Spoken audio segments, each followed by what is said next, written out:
The sky turned black as coal over the Montana Territory that afternoon in 1878, and Asher Harding knew the storm would be worse than any he had seen in his 26 years on this earth. He was mending the fence line on his modest ranch when the first drops fell, fat and cold against his weathered hands. Thunder rolled across the prairie like God himself clearing his throat, and Asher straightened from his work, scanning the horizon.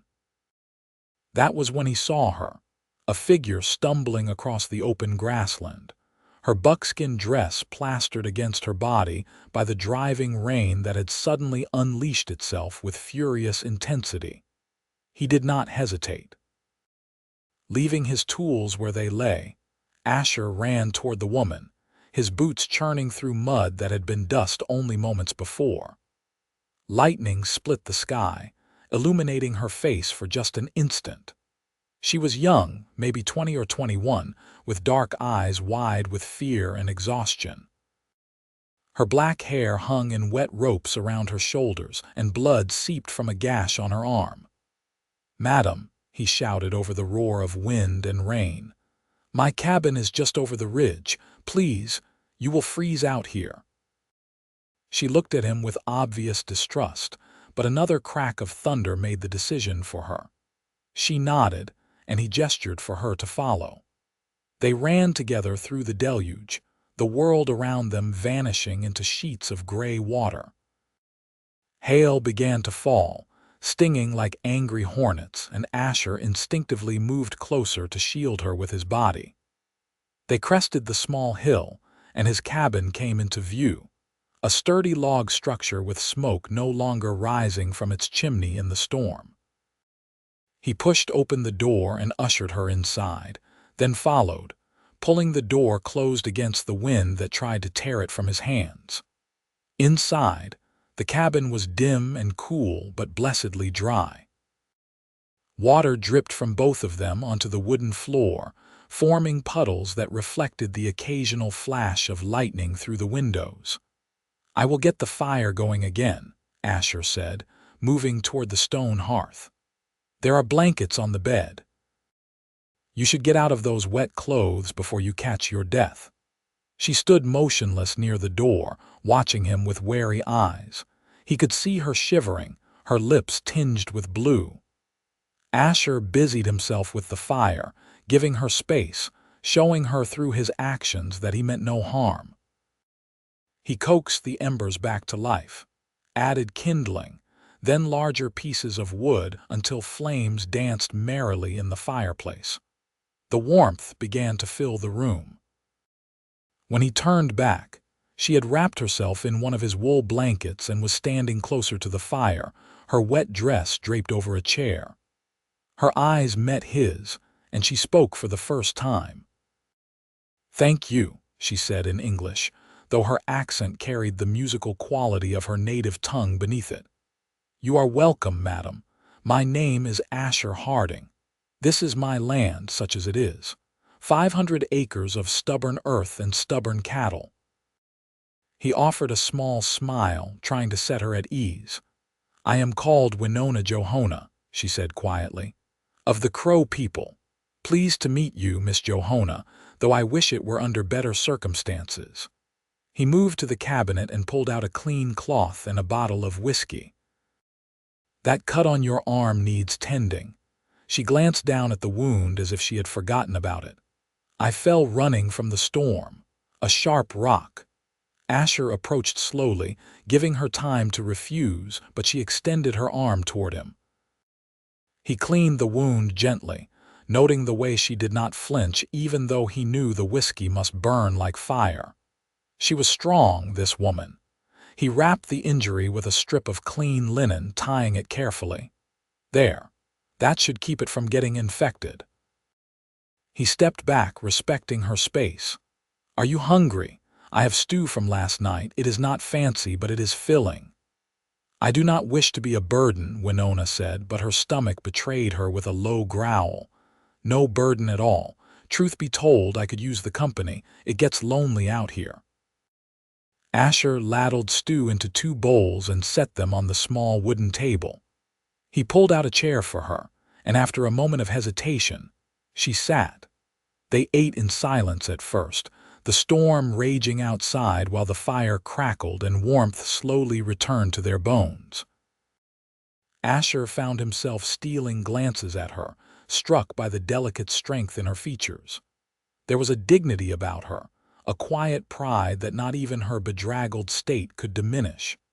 "What were you doing so far from your people in such weather?" he asked finally.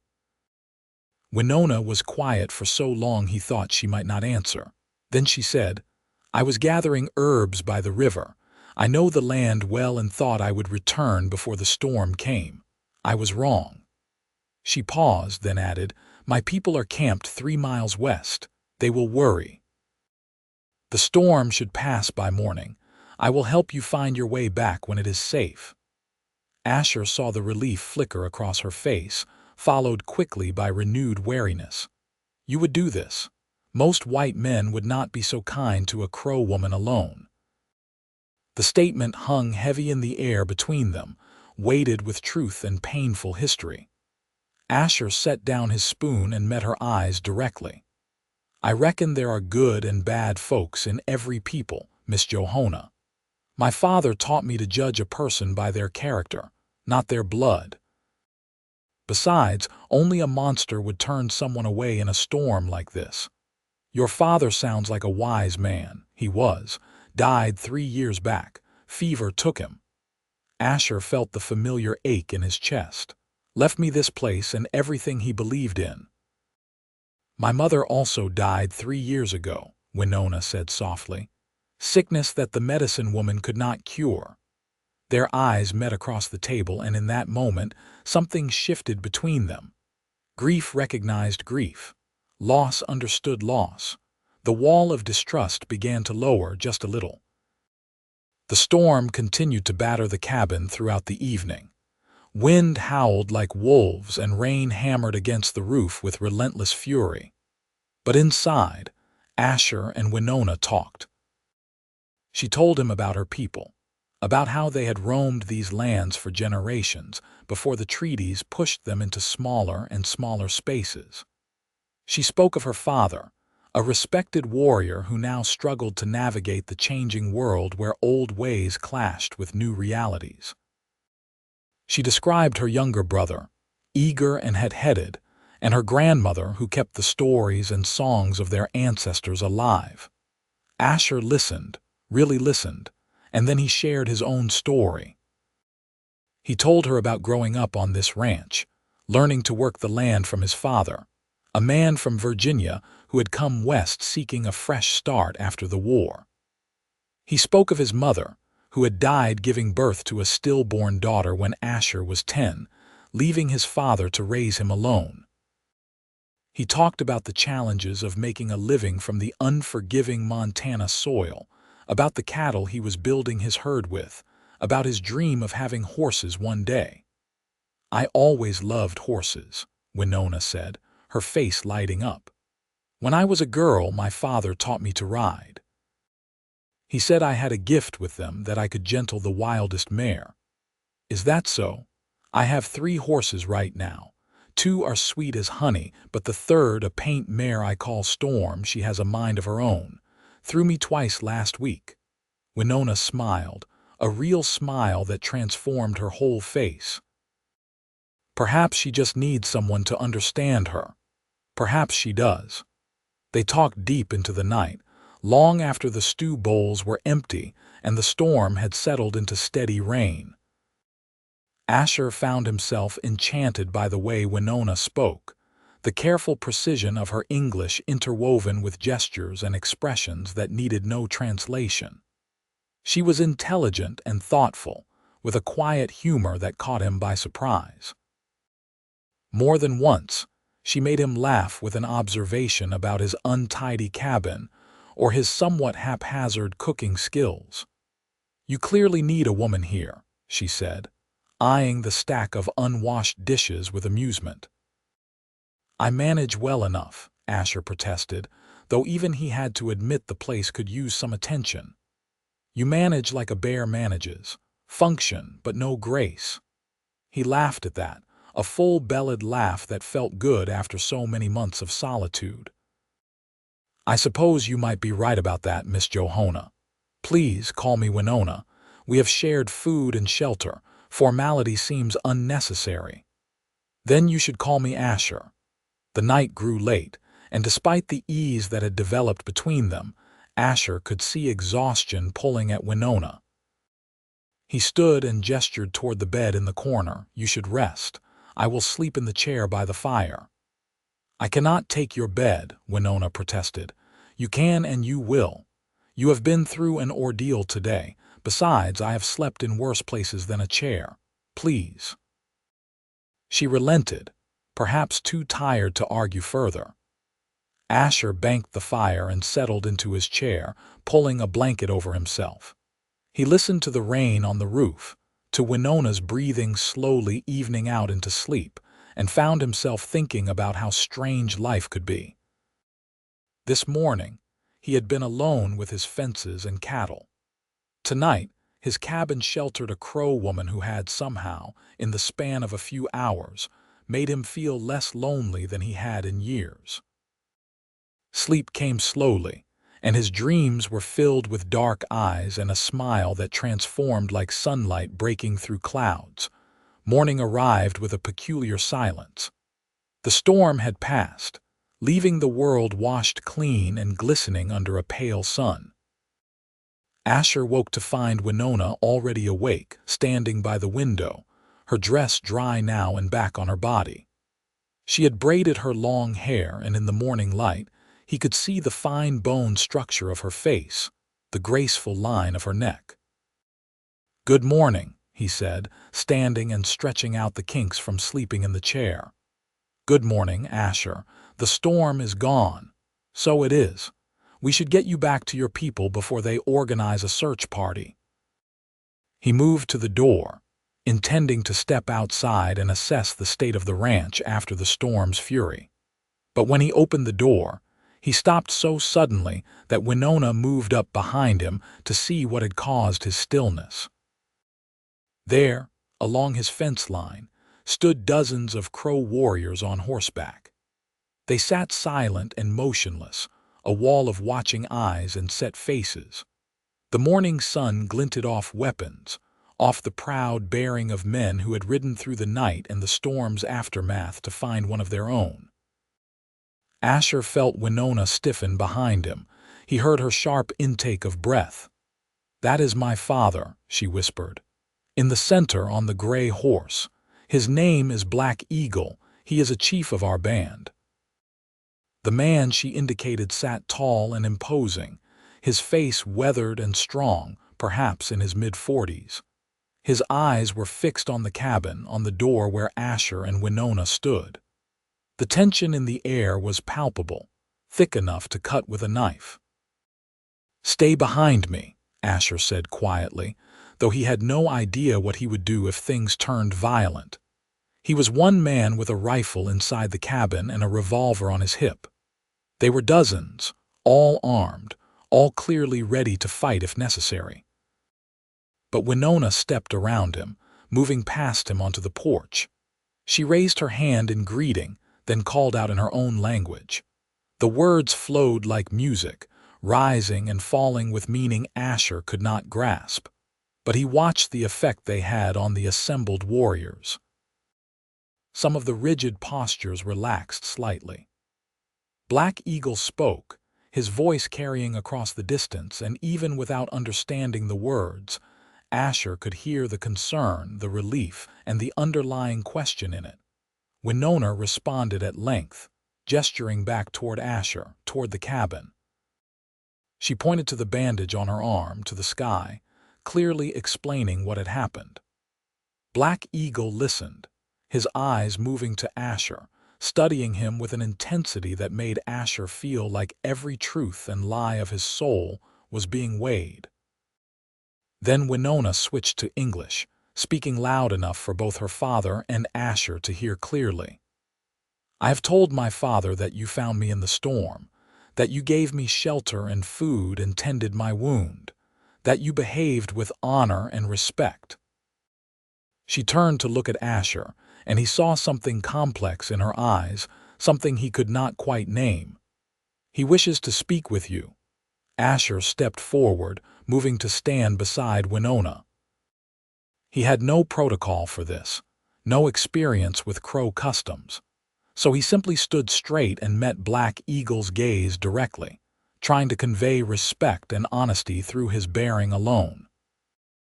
Black Eagle spoke again, and this time a younger warrior rode forward, perhaps 25 or so, with sharp features and suspicious eyes.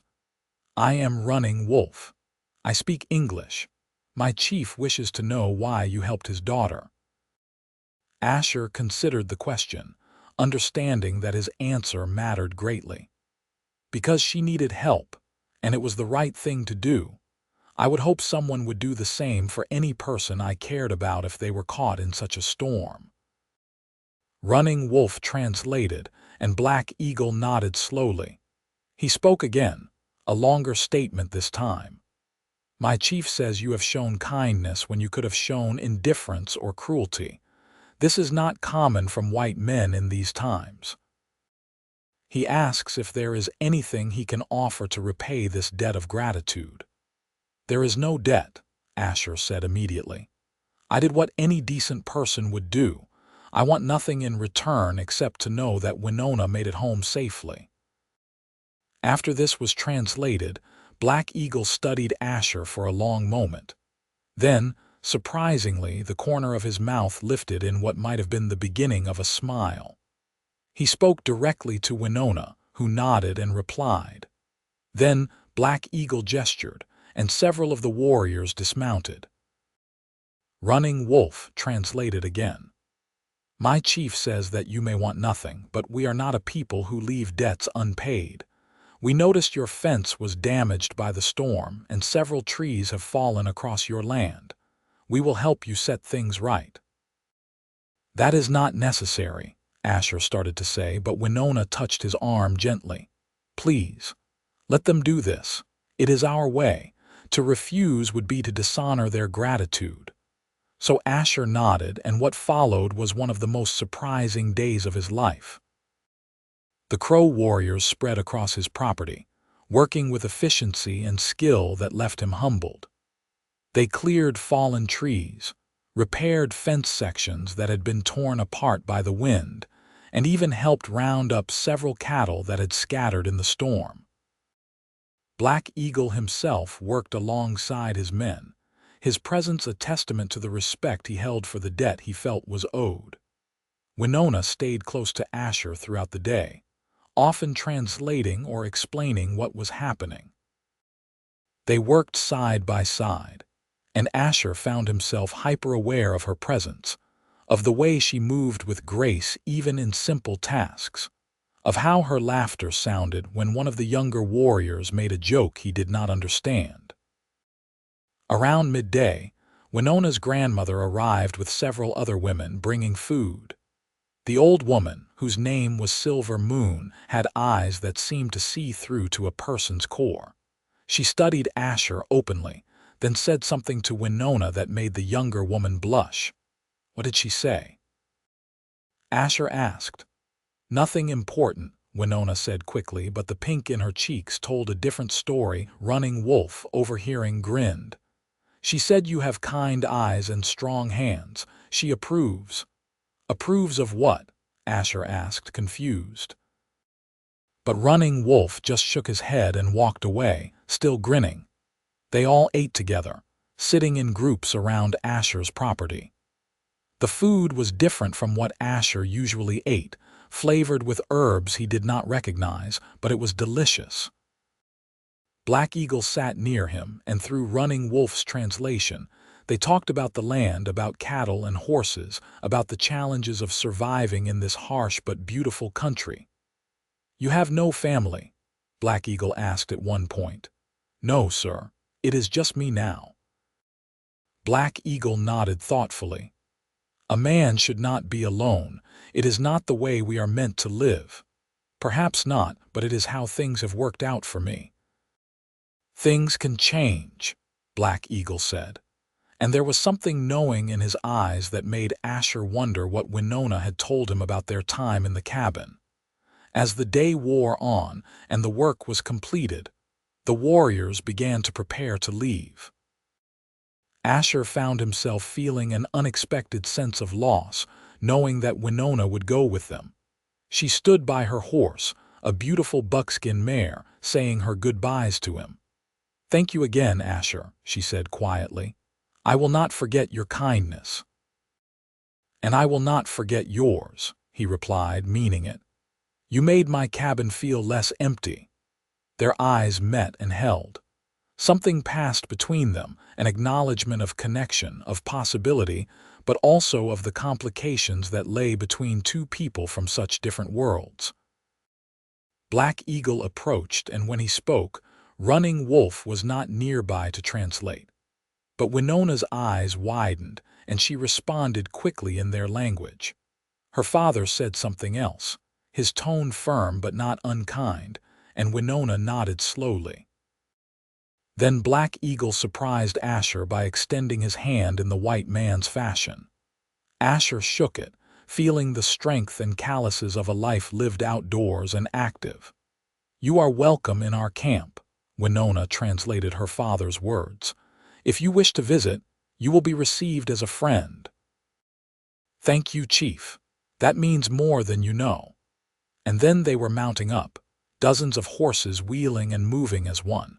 Winona looked back once before she rode away, and Asher raised his hand in farewell. He stood there long after they had disappeared from sight, the sound of hoofbeats fading into the vast Montana landscape. The ranch felt extraordinarily empty after they left. Asher went about his evening chores mechanically, his mind replaying moments from the past day. The sound of Winona's voice, the way she had looked at him across the table, the brief touch of her hand on his arm. He told himself it was foolish to feel this way, that one night of conversation could not possibly mean anything significant. Yet he could not shake the feeling that something important had happened, that his life had somehow shifted on its axis. He slept poorly that night, and in his dreams, dark eyes watched him with an expression he could not quite read. 3 days passed.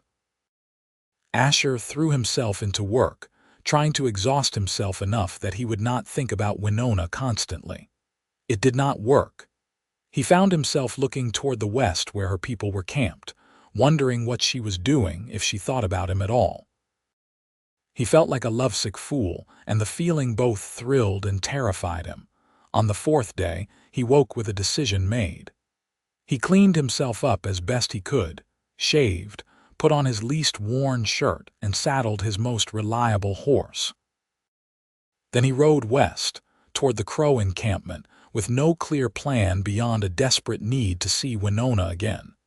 He found their camp in a valley by the river, a collection of tippies and people going about their daily lives. Children played near the water. Women worked at various tasks. Men tended horses or sat in groups talking. The scene was so normal, so domestic, that Asher felt some of his anxiety ease. These were just people living their lives, families trying to make their way in a world that grew more complicated with each passing year. His arrival was noticed quickly. Warriors approached, and Asher recognized Running Wolf among them. "Asher Harding," Running Wolf said, something that might have been amusement in his voice. "You have come to visit. If that is acceptable, Chief Black Eagle said I would be welcome." He did say that. Running Wolf gestured for Asher to dismount and follow. "Come, I will take you to him." As they walked through the camp, Asher was aware of the eyes on him, some curious, some wary. He kept his gaze respectful, trying not to stare at the unfamiliar sights around him. And then he saw her, emerging from one of the tippies with a basket in her hands. Winona stopped when she saw him, and even from a distance, he could see the surprise and something else, something that looked like joy, flash across her face. Black Eagle's tippy was larger than the others, and the chief sat outside it, working on a piece of leather. He looked up as Asher approached and said something to Running Wolf. He asks what brings you to our camp. Asher had thought about what he would say, but now, standing here with Winona walking toward them and Black Eagle watching him with those knowing eyes, all his prepared words fled. I wanted to see Winona again, he said simply, deciding that honesty was the only path forward. If she wishes to see me, Running Wolf translated, and Asher could swear he saw Black Eagle's lips twitch with suppressed amusement. The chief spoke, and Running Wolf said, "He says that Winona has spoken of little but you since returning home. He finds this very interesting." Winona arrived then, and she said something sharp to her father that made both Black Eagle and Running Wolf laugh outright. Her cheeks were flushed, but she turned to Asher with dignity. "I am happy you came," she said in English. "Will you walk with me by the river? I would like that very much."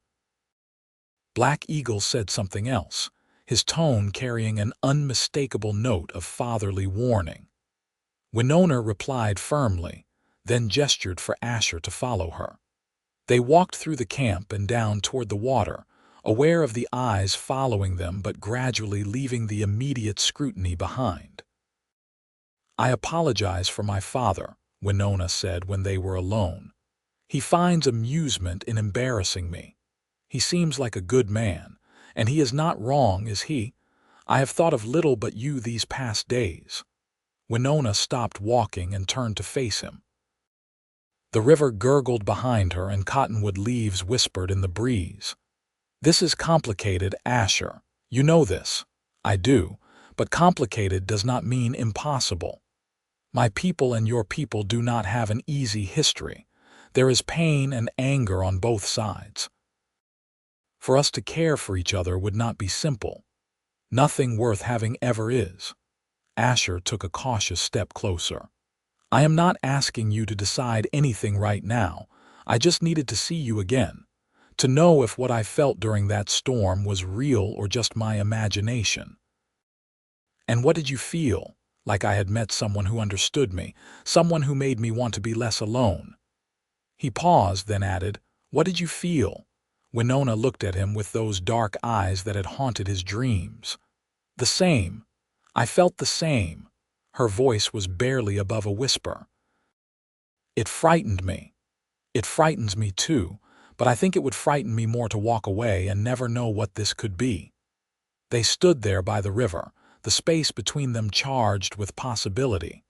Winona reached out slowly and took his hand, her fingers intertwining with his. It was a simple gesture, but it felt monumental. "We should take this slowly," she said. "There will be challenges. Some in my tribe will not approve, and I do not know how the white people in your town would react. Breckenridge is small, and yes, there are narrow-minded people there. But there are also decent folks who judge character over color, and even if there were not, I would rather have you and their disapproval than their approval and not have you." A smile broke across her face, that transforming smile he had seen before. "You say pretty words, Asher Harding." "Only when they are true." She squeezed his hand, then gently released it. "Come, let me show you our camp properly. If we are to see if this strange thing between us can grow, you should understand my world as I have seen yours." What followed were weeks of careful courtship, unusual and complicated but beautiful in its way. Asher visited the Crow camp regularly, always received with a mixture of curiosity and guarded acceptance. He learned about their customs, their beliefs, their way of seeing the world. He listened to their stories around the fire at night and tried to understand the deep connection they felt to the land that white settlers saw merely as property to be claimed. Silver Moon, Winona's grandmother, took a particular interest in him. She taught him words in their language, laughing at his pronunciation but praising his effort. She told him stories of the old days before the treaties when her people had roamed freely. There was sadness in these stories, but also pride and resilience. "You have a good heart," she told him one evening through Winona's translation. "But loving my granddaughter will not be easy. Are you strong enough for what will come?" "I will try to be," Asher promised. "Trying is good, but you must do more than try. You must succeed." Winona also came to visit his ranch, though less frequently and usually accompanied by her brother, Little Wolf, a young man of 19 who regarded Asher with open suspicion. "If you hurt my sister," Little Wolf told him bluntly on one of these visits, "I will kill you." "If I hurt your sister, I will deserve it," Asher replied. Little Wolf studied him, then gave a sharp nod. "Good answer." During these visits, Asher showed Winona around his property, shared his dreams for expanding the ranch, for breeding horses. She helped him with Storm, the difficult paint mare, and Asher watched in amazement as Winona worked with the horse, speaking softly, moving with patience and confidence until Storm was eating from her hand and allowing herself to be stroked. "You were right," Asher said. "You do have a gift." "My father says all gifts are meant to be shared," Winona replied, smiling. "Perhaps I could help you train horses, if we decide to move forward with this." The "if" hung between them, though it felt more and more like "when" as time passed. They talked endlessly, learning each other's minds and hearts. Asher told her about his loneliness, about the weight of working this land alone, about his fear that he was not good enough to make the ranch truly successful. Winona shared her own fears about the future of her people, about the way the white world seemed to be swallowing everything they had known, about whether it was possible to hold on to her identity while building a life with him. "I would never ask you to give up who you are," Asher said fiercely. "Your heritage, your beliefs, they are part of what makes you who you are. I love all of it." "Love," Winona said softly. "Is that what this is?" Asher met her eyes. They were sitting on his porch, watching the sun set over the mountains, painting the sky in shades of orange and purple. "Yes," he said. "I love you, Winona. I think I have loved you since you made fun of my housekeeping that first night." She laughed, that beautiful sound that never failed to make his heart skip. "I think I have loved you since you cleaned my wound and did not treat me like I was less than human. So many white men look at our people like we are animals or obstacles. You looked at me like I was a person worth caring about." "You are," he said, taking her hand. "You are worth everything." She leaned her head against his shoulder, and they sat like that as the sun disappeared and stars began to emerge.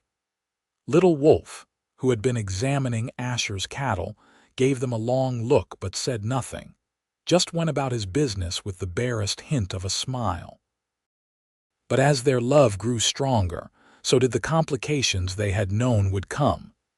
In Breckenridge, people began to talk. Asher heard the whispers when he went to town for supplies, saw the looks when he mentioned Winona's name. Some people were merely curious, but others expressed open disapproval. "You are making a mistake," said Marcus Webb, who owned the general store. "Mixing with Indians never ends well. Think of your reputation." "My reputation is my own concern," Asher replied coolly. "And Winona is the finest person I have ever known. If people cannot see that, then their opinion means nothing to me." But it wore on him, the judgment and prejudice. He worried about what it would mean for Winona if she chose to marry him, about how she would be treated in town, about whether he was asking too much of her. Within the Crow camp, there were also tensions. Most had accepted Asher as a friend, but the idea of him marrying Winona was different. Some of the warriors expressed concern to Black Eagle, arguing that allowing such a union would be a betrayal of their ways, that it would encourage more of their people to abandon their traditions. Running Wolf, surprisingly, became one of Asher's defenders. He had grown to respect the white man's sincerity and saw the genuine love between Asher and Winona. "Times are changing," Running Wolf argued at a council meeting. "We can resist all we want, but the white people are here, and more come every day. Perhaps having allies among them, people who respect us and treat us with honor, is not such a bad thing. Still, the debate continued, and Asher could see the stress it placed on Winona. She grew quieter, more withdrawn, caught between two worlds and feeling like she did not fully belong in either. One evening, about 3 months after the storm that had brought them together, Winona came to his ranch alone. This was unusual enough that Asher immediately knew something was wrong. "What has happened?" he asked as she dismounted. She did not answer right away, just stood there looking at him with such sadness that fear gripped his heart. "Tell me," he said gently. "There is to be a council meeting tomorrow night. They will decide whether to forbid our union. My father says the vote will be close. There are many who believe it is wrong." Her voice broke slightly. "Asher, I do not know if I am strong enough to go against my entire people. They are all I have ever known." He went to her, taking her hands in his. "I would never ask you to choose me over your people. If the cost of being with me is too high, then we will find a way to live with that. But I do not want to live without you," she said, tears now streaming down her face. "These months have shown me how much joy there can be in sharing life with someone who truly sees you. I love you. I love the life we could build together. But I also love my people, my father, my grandmother, my brother. How can I choose? Maybe you do not have to choose. Maybe there is a third way we have not thought of yet." "What way?" Asher was quiet for a moment, an idea forming. It was risky and he did not know if it would work, but he had to try. "Let me come to the council meeting. Let me speak to your people. Maybe if they hear directly from me what I intend, what I promise, it will make a difference. They may not allow it. Then I will have tried. But Winona, I will not give up on us without fighting for what we have." She looked at him with such love and gratitude that he pulled her into his arms, holding her close. They stood like that for a long time, drawing strength from each other. The next evening, Asher rode to the Crow camp with his heart pounding. He had dressed carefully, wanting to show respect without pretending to be something he was not. His shirt was clean, his hair combed, his hat left behind as a sign of deference. Black Eagle met him at the edge of the camp. The chief's face was grave. "You know why we meet tonight?" "I do, sir. And I am asking permission to speak to the council, to tell them directly what is in my heart and what I promise." Black Eagle studied him for a long moment. "You know that many will not want to hear you. That some have already decided against you." "I do, but I have to try." Something shifted in Black Eagle's expression, a softening around the eyes. "You remind me of myself when I was young and courted Winona's mother. Her father did not approve of me. He thought I was too reckless, too proud. But I loved her and I fought for the right to marry her. I see that same determination in you." He paused. "Come, I will grant you the right to speak." The council fire was already burning when they arrived at the center of the camp. Warriors and elders sat in a circle, their faces painted in shadow and firelight. Winona sat with the women, her grandmother beside her. When she saw Asher, hope and fear warred in her expression. Black Eagle spoke to the assembled group in their language, his words flowing and eloquent. Asher understood none of it, but he saw the reactions, some nodding, others frowning. Then Black Eagle switched to English, partly for Asher's benefit, partly because he wanted there to be no misunderstanding. "We are here to discuss whether Asher Harding, a white man, should be permitted to marry my daughter, Winona. This is a matter that affects not just them but all of us, our future, our traditions. Many have spoken against this union. Now, I give Asher the chance to speak for it." Asher stood, feeling the weight of dozens of eyes upon him. He had thought about what to say, but now, in this moment, he decided to speak from the heart rather than from preparation. "Thank you for allowing me to be here to speak to you. I know I am an outsider, that I do not share your blood or your history. But I have come to respect your people, to learn from you, to understand that you have wisdom and traditions that deserve to be honored." He paused, making eye contact with different people around the circle. "I love Winona. I love her strength, her intelligence, her kindness, her spirit. She makes me want to be a better man. If you allow me to marry her, I promise you these things. I will never ask her to stop being Crow. I will respect her beliefs and practices. Any children we have will know their mother's heritage and be proud of it. Your ways will be kept alive in our home." He turned to look at Black Eagle. "I know there is a history of broken promises between white men and your people. I cannot answer for what others have done, but I can swear on everything I hold sacred that I will keep my promises. I will build a life with Winona where both our worlds can coexist, where respect goes both ways. And I will defend her and our family against any who would harm them, whether those threats come from white people or anyone else." Silver Moon stood up, speaking in their language. Black Eagle translated.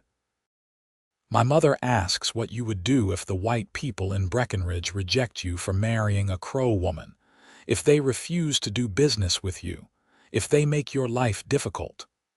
Then I will find a way to survive without them," Asher said firmly. "Winona is more important than their approval. Love is more important than easy acceptance." Another elder spoke, and Running Wolf translated this time. "He asks if you understand that you would be creating hardship not just for yourself but for Winona, that she would face hatred from some of your people. I do understand that, and it breaks my heart. But I believe that together we are stronger than apart. That love is worth fighting for. And I believe, perhaps foolishly, that we might be part of changing hearts and minds, of showing that people from different worlds can respect and care for each other." There was silence after that. Then Winona herself stood, which caused a murmur among the gathered people. Black Eagle looked at her in surprise. "You wish to speak, daughter?" "I do, father." She spoke in English, clearly wanting Asher to understand. "I know it is not typical for the woman to speak in council, but this is my life we are deciding. I have heard the concerns and they are valid. But I ask you to consider this. The world is changing whether we wish it to or not. More white people come every year. We have been pushed from our lands again and again. Perhaps isolation and refusal to engage with the new world is not the answer. Perhaps building bridges with people like Asher who come with respect and open hearts is part of how we survive as a people." She looked around the circle, her gaze steady and proud. "I am Crow, and I will always be Crow. Marrying Asher will not change that. But it will give me a partner in facing the future, someone who sees my people as equals, someone who will raise children who carry both bloodlines and honor both. Is that not better than standing alone against a tide we cannot stop?"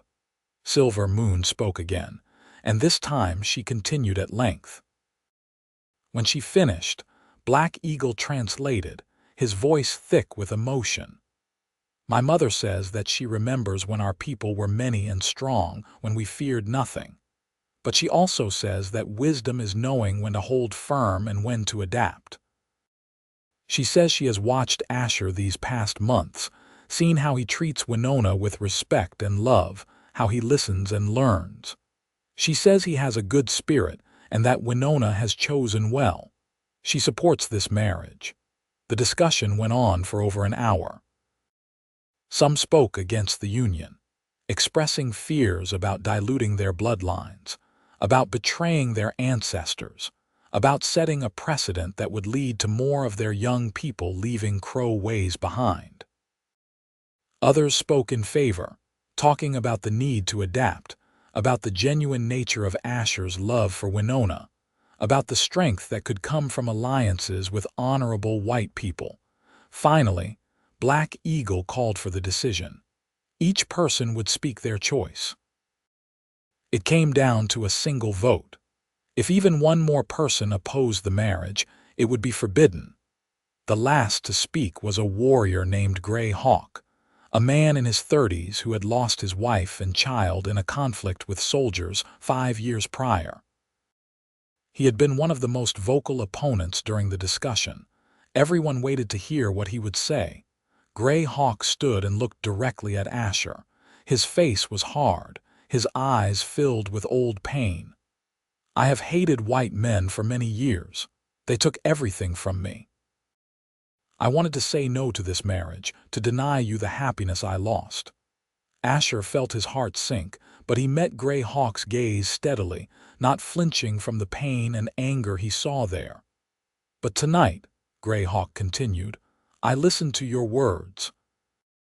I watched my chief's daughter speak with courage and hope for a future I had given up believing in, and I thought about what my wife would want. She always said that hate was a poison that killed from the inside. She believed in choosing life over death, hope over despair." He paused, and when he spoke again, his voice was quieter. "I say yes. Let them marry. Perhaps they will prove me wrong. Perhaps there is a future where our peoples can live without killing each other." The relief that washed over Asher was so intense he felt dizzy. He looked at Winona and she was crying, her hand pressed to her mouth. Black Eagle stood, his face solemn but his eyes warm. "It is decided. The council supports this marriage. Asher Harding, you have permission to marry my daughter with our blessing and our hope that you will keep the promises you have made tonight." Asher wanted to rush to Winona to hold her and celebrate, but he forced himself to remain still and respectful. "Thank you, all of you. I will spend the rest of my life proving that your trust was not misplaced." The formal council ended, but many people came up to Asher afterward. Some offered congratulations, others warnings. A few simply wanted to look at him more closely as if trying to understand what kind of white man would want to marry into their tribe. Gray Hawk approached and extended his hand. "I meant what I said. Prove me wrong. Show me that not all white men are destroyers." "I will try every day," Asher promised, shaking his hand firmly. Finally, he was able to go to Winona. She stood with her father and grandmother, and all three were smiling. "So," Asher said, feeling suddenly shy despite everything, "does this mean you will marry me?" "Yes," Winona said, laughing through her tears. "Yes, I will marry you, Asher Harding." He took her hand, and this time, with her father watching and approving, he raised it to his lips and kissed it gently. "You have made me the happiest man in the Montana Territory." "The wedding should be soon," Silver Moon said through Winona's translation, "before winter comes, and it should honor both your traditions." "I would like that very much," Asher said. Black Eagle placed a hand on Asher's shoulder, the gesture carrying weight and significance. "Welcome to our family, son. Now comes the hard part, proving every day that you deserve my daughter." "I am ready for that challenge, sir."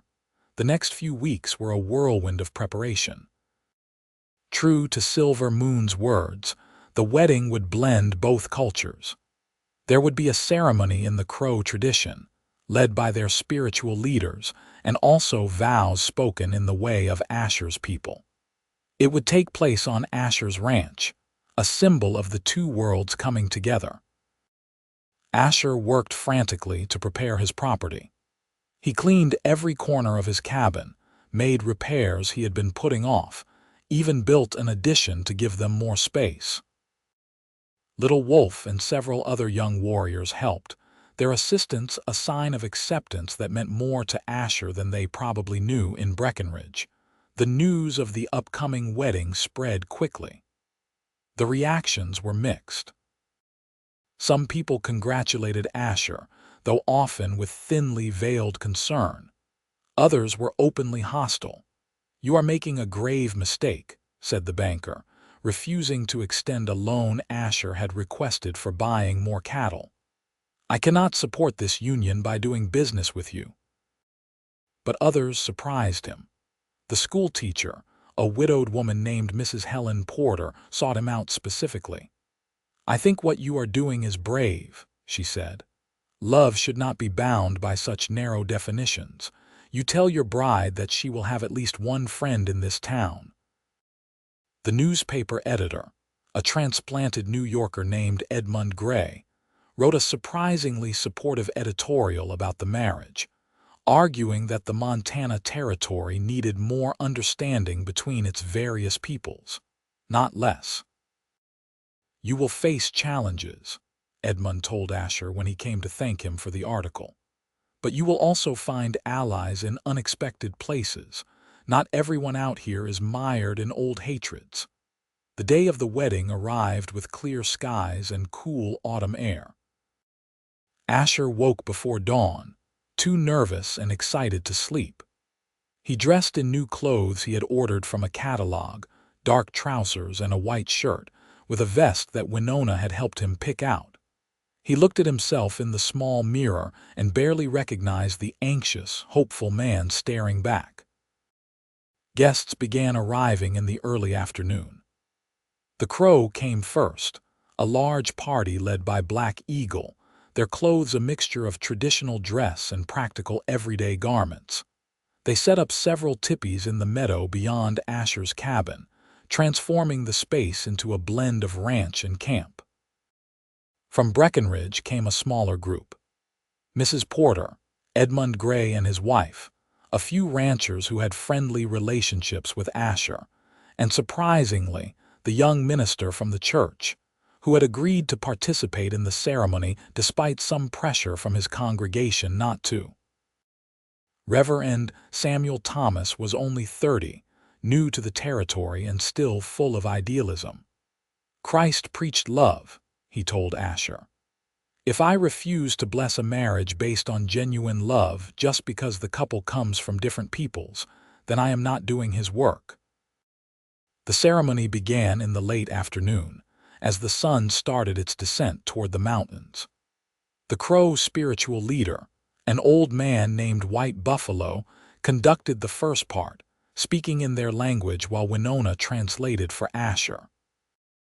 The words spoke of the joining of two spirits, of the sacred nature of partnership, of the responsibilities each person had to the other and to the community. Asher and Winona stood before White Buffalo, their hands bound together with a strip of leather decorated with beads and feathers. Smoke from burning sage filled the air, and White Buffalo marked both their foreheads with paint. The symbolism was profound, and Asher felt the weight and importance of what they were doing settle over him like a blanket. Then Reverend Thomas spoke, reading from his Bible about love and commitment, about two becoming one, about facing life's trials together. He had taken the time to learn about Crow customs, and he wove elements of both traditions into his words, creating something unique and beautiful. "Asher, do you take Winona to be your wife, to honor and cherish, to stand beside through all that life brings?" "I do," Asher said, his voice steady and clear. "Winona, do you take Asher to be your husband, to honor and cherish, to stand beside through all that life brings?" "I do," Winona said, her eyes locked on Asher's. They exchanged simple gold rings that Asher had purchased in Breckenridge, and then at Reverend Thomas's invitation, they kissed. It was their first real kiss, and it was tender and sweet, a promise of all the kisses to come. The gathering erupted in celebration. The Crow trilled and sang, drums began to beat, and even some of the white guests clapped and cheered. Black Eagle embraced his daughter, then pulled Asher into the embrace as well. "Be good to each other," he said simply. A feast followed, the two cultures sharing food and stories. Asher watched in wonder as people who had eyed each other with suspicion hours before now sat together, eating and laughing. Mrs. Porter was deep in conversation with Silver Moon, somehow communicating despite the language barrier. Little Wolf was showing Edmund Gray how to throw a knife, and the journalist was taking notes enthusiastically. no doubt planning another article. As evening fell and stars emerged overhead, Asher and Winona slipped away from the celebration, walking hand in hand toward their cabin. Music and laughter followed them, a joyful soundtrack to the beginning of their married life. Inside, the cabin glowed with lamplight. Winona looked around at the space that was now her home, and Asher felt a sudden nervousness. Is it acceptable? I know it is not much compared to what you are used to. She turned to him with a smile. It is perfect. It is ours. They came together then, kissing with more passion than before, years of loneliness and longing finally finding release. That night, they learned each other in the way of married people, their love expressed in touch and whisper in the joining of bodies and souls. Later, lying in the darkness with Winona's head on his chest, Asher felt a contentment he had never known. "Thank you," he whispered into her hair. "For what?" "For being brave enough to choose this, choose us." She propped herself up on one elbow, looking down at him in the dim light. "We both chose, Asher. That is what makes it real. That is what will make it last." They fell asleep tangled together. And outside, the celebration continued late into the night, a symbol of hope that two worlds could indeed find common ground. The first months of married life were an adjustment for both of them. Winona brought her belongings to the ranch, including clothing, tools for working leather, and items of spiritual significance. She rearranged the cabin, bringing order and beauty to spaces Asher had barely maintained. She hung woven decorations, organized his chaotic kitchen, and created a home from what had been merely a shelter. But more than physical changes, there was the daily negotiation of two people from different backgrounds learning to live together. They spoke different languages, had different ways of cooking, different approaches to problems. Sometimes it was frustrating. Once, they had a genuine argument when Asher made a decision about buying cattle without consulting her, and Winona made it clear that in Crow marriages, such decisions were made together. "I am your wife, not your servant," she said with flashing eyes. "If you wanted someone to simply obey, you married the wrong woman." "I did not think you would care about cattle decisions," Asher said defensively. "And I did not think you would assume I had no opinion simply because I am a woman. We are partners, Asher. That means everything is discussed."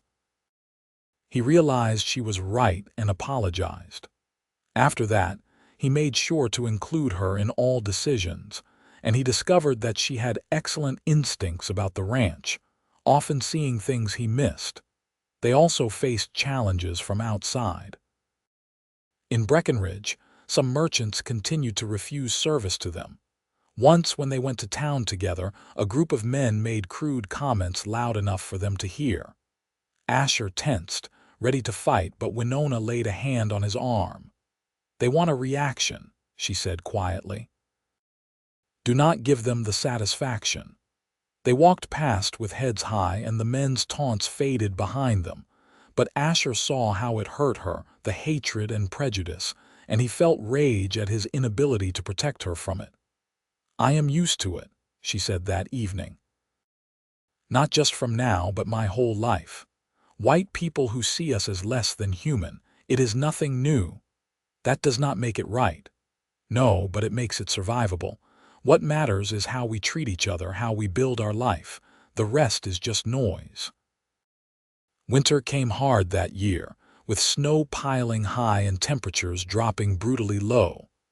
But inside their cabin, Asher and Winona were warm. They spent long evenings by the fire, talking and planning their future. Winona taught Asher more of her language, and he taught her to read English better. She was a quick learner and soon was reading books he had inherited from his father. "Your father had good taste," she said, absorbed in a volume of poetry. "These words are beautiful." They made love often, learning each other's bodies and desires, growing more comfortable and adventurous. and in late winter Winona told him she was pregnant. The joy Asher felt was almost overwhelming. He placed his hand on her still flat belly in wonder. "A baby, our baby." "Are you happy?" she asked, though she was smiling. Happy does not begin to cover it. Terrified, too. "What if I am a terrible father?"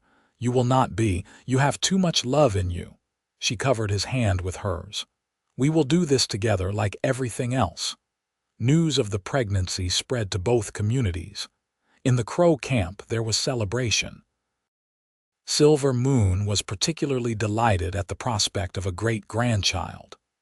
In Breckenridge, reactions were more varied, but those who had supported the marriage were genuinely happy for them. Mrs. Porter knitted baby clothes, presenting them to Winona with a warm hug. "Every child is a blessing," she said.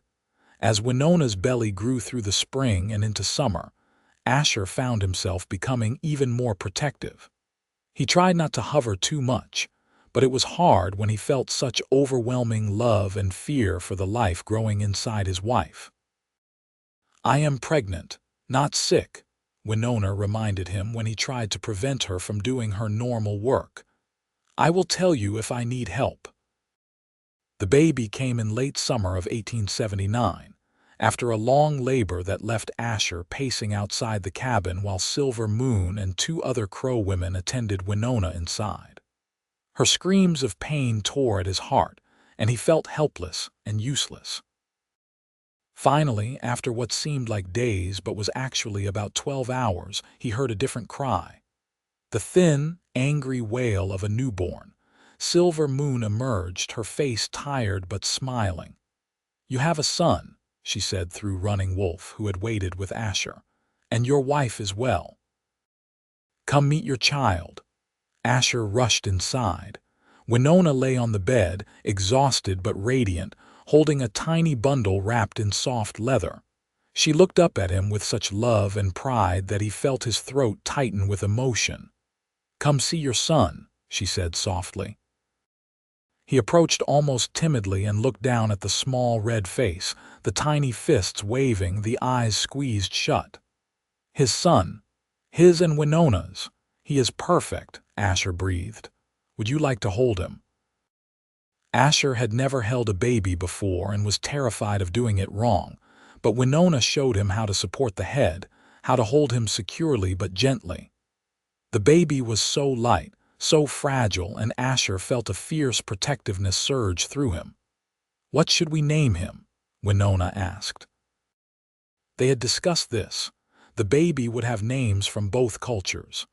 "Andrew for his English name," Asher said, "after my father. And Little Hawk for his Crow name," Winona added, "after the bird that flew past the window the night we knew I was pregnant." "Andrew Little Hawk Harding," Asher said, testing the name. "Welcome to the world, son." The baby squirmed and made a small sound, and Asher felt his heart expand in a way he had not known was possible. This tiny person was half him and half Winona, a living symbol of their love and their hope for a future where two worlds could coexist. Silver Moon said something, and Winona translated. "She says he has your eyes but my mouth. She thinks he will be stubborn like both his parents." "Probably true," Asher said with a laugh. He carefully handed the baby back to Winona and leaned down to kiss her forehead. "Thank you. Thank you for him, for this life, for everything."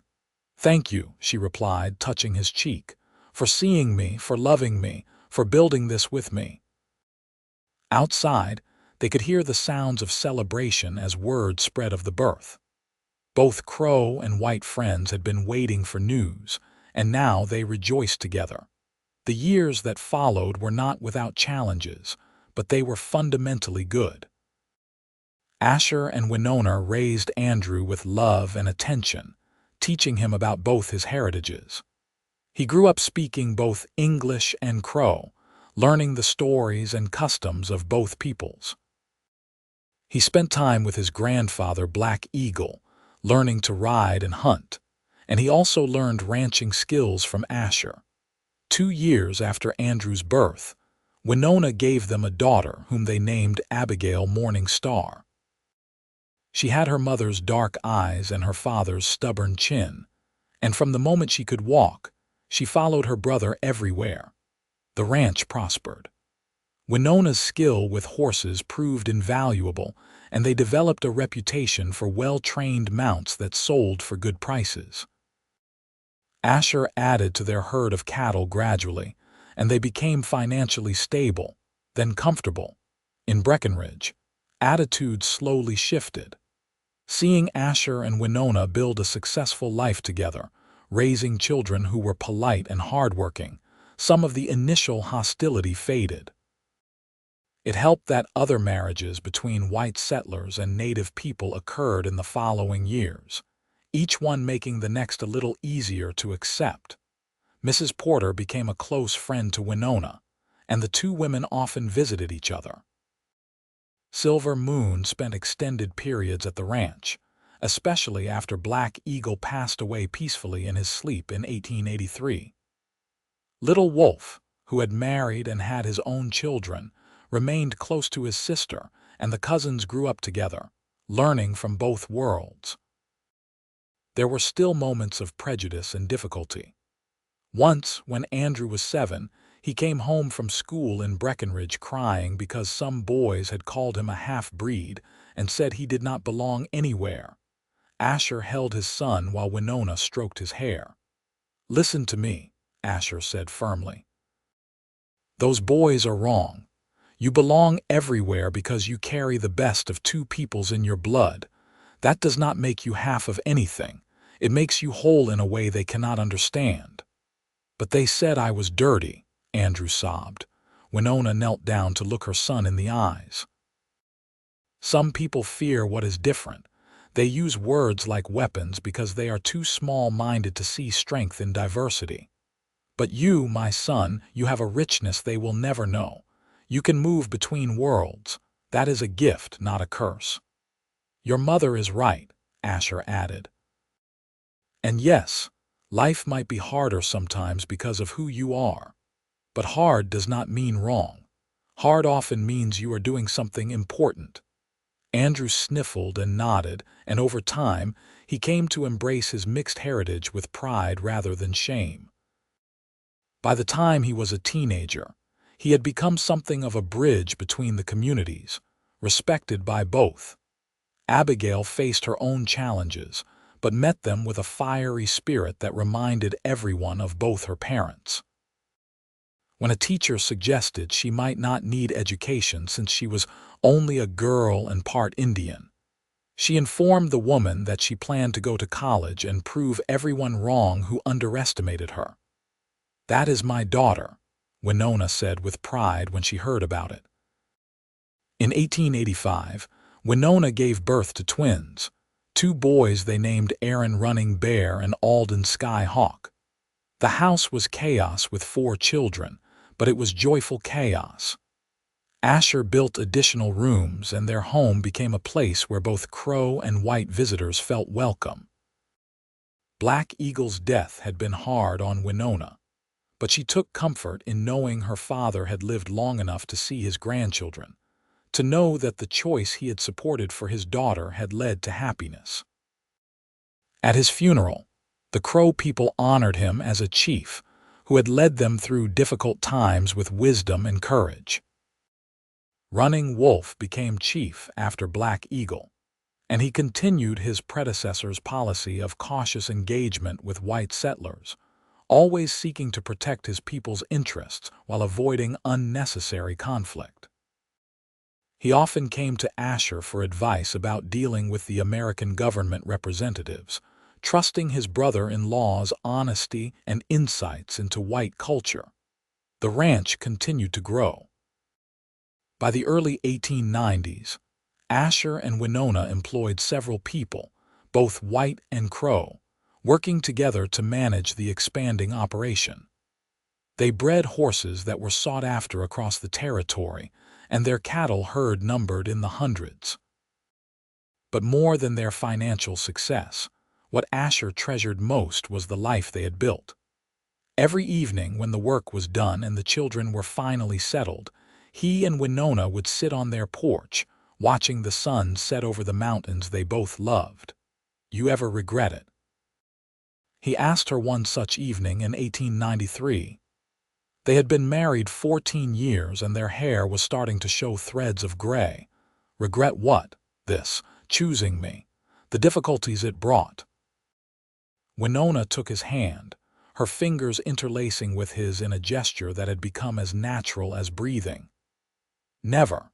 Not once. You gave me love, partnership, children, a life richer than I could have imagined. The difficulties just make me appreciate the good times more." "I love you," he said, as he had said thousands of times before. "I love you too," she replied, as she always did. They sat in comfortable silence, and Asher reflected on how that terrible storm 15 years ago had been the best thing that ever happened to him. It had brought Winona into his life, had set them both on a path neither could have predicted but both treasured.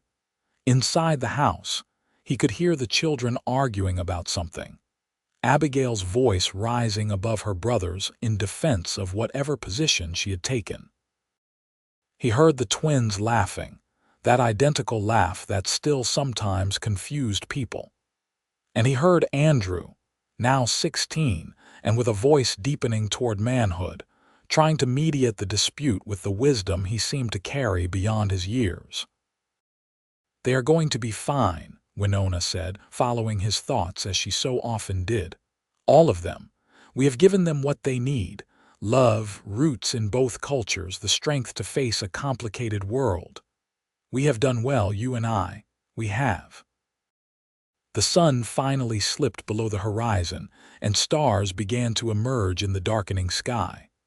Somewhere in the distance, a coyote howled, and from the barn, one of the horses whinnied in response. The sounds of life, of home, of family. Andrew came out onto the porch. "Mother, father, dinner is ready. Abigail made her stew, and she is threatening anyone who criticizes it."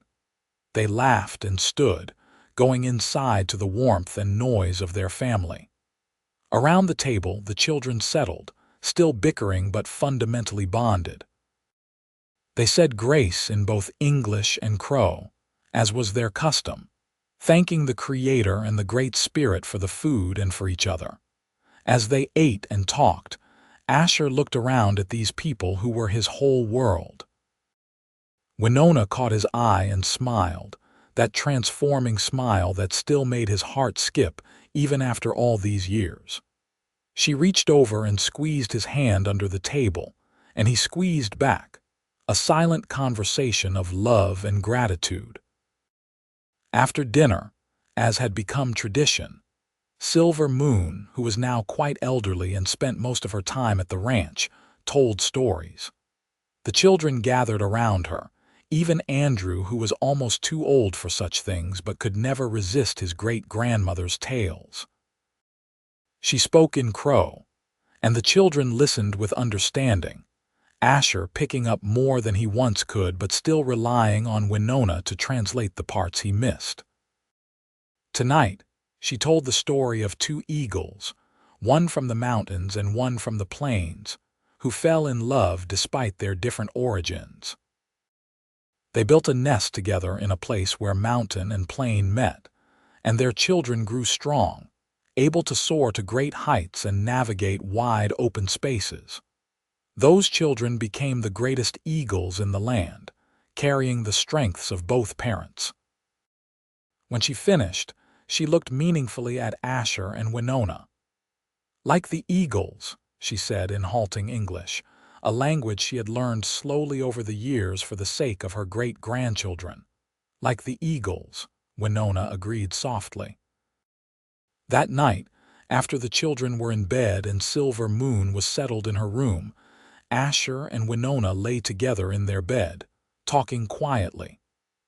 "Andrew has been asking about college," Winona said. "He wants to study law to help negotiate better treaties for the tribes. He would be good at that. He has your intelligence and diplomatic skills.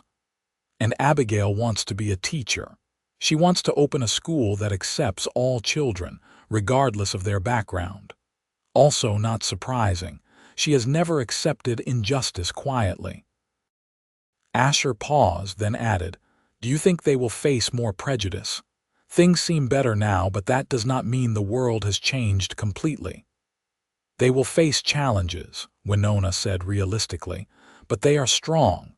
We raised them to be strong. And the world is changing, slowly but surely. Every mixed family like ours, every friendship that crosses cultural lines, every act of respect and understanding, it all adds up to change. You are the wisest person I know." She laughed softly. "I am just a woman who knows that love is always worth fighting for, and that building bridges is always better than building walls." They fell asleep as they always did, wrapped around each other, secure in the love they had built and maintained through years of joy and challenge. The years continued to pass. Andrew did go to college, one of the first Native Americans from the Montana Territory to do so. He studied law and eventually became an advocate for Native rights, working to ensure better treatment and fairer treaties. He married a woman who was half Lakota and half Irish, and they had 3 children, continuing the blending of cultures. Abigail became a teacher as she had dreamed, and she did open her school, one that welcomed all children.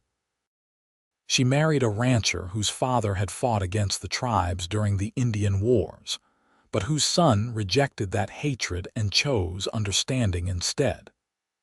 They had 2 daughters who grew up learning that their family history was complicated, but that love had prevailed over old enmities. The twins remained closer to home, both taking over the day-to-day running of the ranch as Asher and Winona aged. Aaron married a Crow woman, and Alden married a white woman from Breckenridge, and both couples raised their families on the expanding Harding Ranch, which by the early 1900s was one of the most successful in the territory. Silver Moon passed away peacefully in 1897, at an age she herself was not entirely sure of but which everyone agreed was very old indeed. Her funeral combined Christian and Crow traditions, attended by people from all walks of life who had come to respect the wise old woman. She was buried on a hill overlooking the ranch, in a spot she had chosen herself, where she could see the mountains she loved. Running Wolf remained chief until his own death in 1903, and his son took over leadership of the band. The relationship between the Crow and the Harding family remained strong, a symbol of what was possible when people chose respect over fear. Asher and Winona grew old together, their bodies slowing but their love never diminishing. By 1910, when Montana achieved statehood, they were in their late 50s and considered elders by both communities. They had 14 grandchildren and 3 great-grandchildren, a sprawling family tree that intertwined Crow and white bloodlines so thoroughly that the younger generations barely thought about such distinctions. One evening in the summer of 1912, Asher and Winona sat on their porch as they had done countless times before. They were both 60 now, weathered by years of hard work but still vital, still engaged with life. Their children were grown and successful. Their grandchildren were thriving. The ranch was prosperous and would continue for generations. "You remember the night we met?" Asher asked, his hand finding hers as naturally as breathing. "The storm," Winona said with a smile. "How could I forget? I was terrified, soaked to the bone, and then this white cowboy appeared and offered me shelter. I was so struck by you. Even wet and injured, there was something about you that captured me completely. I thought you might harm me at first. I was prepared to fight if necessary. And I was prepared to do everything possible to show you that you were safe." He turned to look at her, this woman who had been his partner for over 3 decades. "It has been the greatest honor of my life, loving you." "And loving you has been mine," Winona replied. She leaned her head against his shoulder, and they watched the sun set one more time over the land they had built their life upon. Inside the house, they could hear their family gathering. The twins had brought their families for dinner, as had become the Sunday tradition. Grandchildren ran through the house, their laughter echoing off the walls. The smell of cooking food drifted out, a blend of crow and white recipes that had merged over the years into something uniquely their own. "We did good," Asher said quietly. "We did," Winona agreed. "We took a chance on love when it would have been easier and safer to walk away. And look what came from that chance. A family, a legacy, a life beyond what I ever dreamed possible." They sat in silence as the stars began to emerge, each lost in memories of all the years they had shared. The challenges and the triumphs, the sorrows and the joys, all of it woven together into the tapestry of a life well lived. The door opened, and Abigail stuck her head out. She was 31 now, with children of her own, but her spirit remained as fierce as ever. "Mother, father, are you coming to eat? The food is getting cold, and you know how Aaron gets when his cooking is not properly appreciated." They stood, Asher helping Winona to her feet with the gallantry he had never lost. Hand in hand, they walked into their home, into the warmth and chaos of their family. Around the table, 3 generations gathered. Stories were told, jokes were made, children were corrected, and love flowed freely. Asher looked at Winona across the table, their eyes meeting with the understanding that came from decades of partnership. And she smiled at him with that transforming smile he had fallen in love with so long ago. After the meal, Andrew stood with a glass in his hand. "I would like to make a toast," he said, his voice carrying the authority of someone used to speaking in courtrooms and council chambers. "To my parents, who showed all of us that love is stronger than hate, that bridges are better than walls, and that family is defined not by blood alone but by choice and commitment. Everything good in my life, in all our lives, flows from the courage you both showed when you chose each other." Everyone raised their glasses, calling out agreement. Asher felt his throat tighten with emotion, and when he looked at Winona, he saw tears glistening in her eyes. "We were just 2 people who fell in love," he said quietly. "No, father," Abigail said firmly. "You were 2 people who fell in love, and then did the hard work of building a life together despite every obstacle. That is not just love. That is commitment, courage, and hope. You gave us all a gift by showing us what is possible." The evening continued late into the night, but eventually, families departed to their own homes, children were carried to beds, and the house grew quiet. Asher and Winona prepared for bed with the comfortable routine of long marriage. As they lay together in the darkness, Winona said softly, "If I could go back to that night in the storm, knowing everything that would come, the challenges and the joys, I would make the same choice. I would step into your cabin again. I would let you bandage my wound. I would stay. And I would run out into that storm again to find you," Asher replied. "Every time, in every life, I would choose you." They fell asleep holding each other, as they had for over 30 years, 2 people who had taken a chance on love and built something remarkable from that choice. The sun rose the next morning on the Harding Ranch, just as it had for decades, illuminating a place where 2 worlds had met and merged, where love had proven stronger than prejudice, where family had been defined not by blood or color but by choice and commitment. And in the house at the center of it all, Asher and Winona woke to another day together, grateful for the storm that had brought them to each other and for every moment since.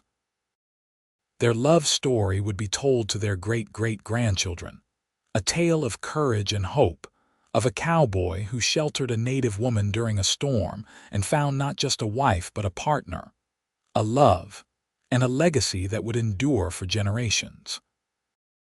The fence where the Crow warriors had stood silent that morning after the storm remained standing as well, a boundary that had become a bridge, a symbol of the life Asher and Winona had built together.